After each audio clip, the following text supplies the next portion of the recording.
আজকের এই বিশাল কর্মী সম্মেলনে উপস্থিত আজকের সম্মানিত সভাপতি, উপস্থিত আজকের প্রধান অতিথি এবং বিশেষ অতিথি, আমার কর্মী ভাইয়েরা, প্রশাসনের ভাইয়েরা এবং সাংবাদিক ভাইয়েরা, সকলের প্রতি আমার সালাম। আসসালামু আলাইকুম ওয়া রাহমাতুল্লাহ।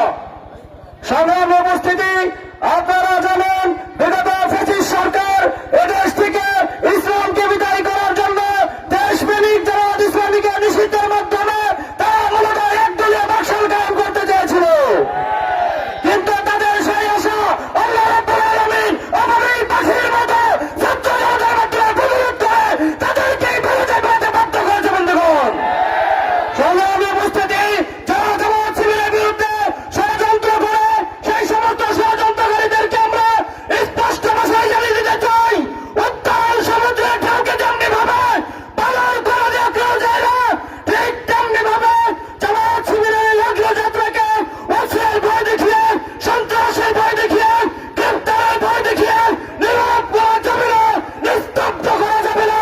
বরং জামাত শিবিরের প্রতিটা নেতা কর্মী ঐক্যবদ্ধ হয়েছে আল্লাহর এই জমিনে আল্লাহর দিন যতদিন পর্যন্ত প্রতিষ্ঠিত হচ্ছে, এদেশে যতদিন পর্যন্ত 18 কোটি মানুষের ভোটের অধিকার, ভোটার অধিকার প্রতিষ্ঠিত হচ্ছে, ঠিক ততদিন পর্যন্ত সেই টেকনাফ থেকে তেতুলিয়া, রূপসা থেকে পাথুরিয়া সারা বাংলাদেশে জামাত শিবিরের সকল নেতা কর্মী ঐক্যবদ্ধভাবে রাজপথে আন্দোলন করে যাবে।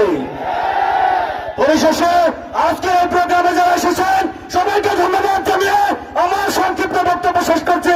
আল্লাহ হাফেজ। বাংলাদেশ জিন্দাবাদ। বাংলাদেশ শ্রমিক কল্যাণ ফেডারেশন জিন্দাবাদ।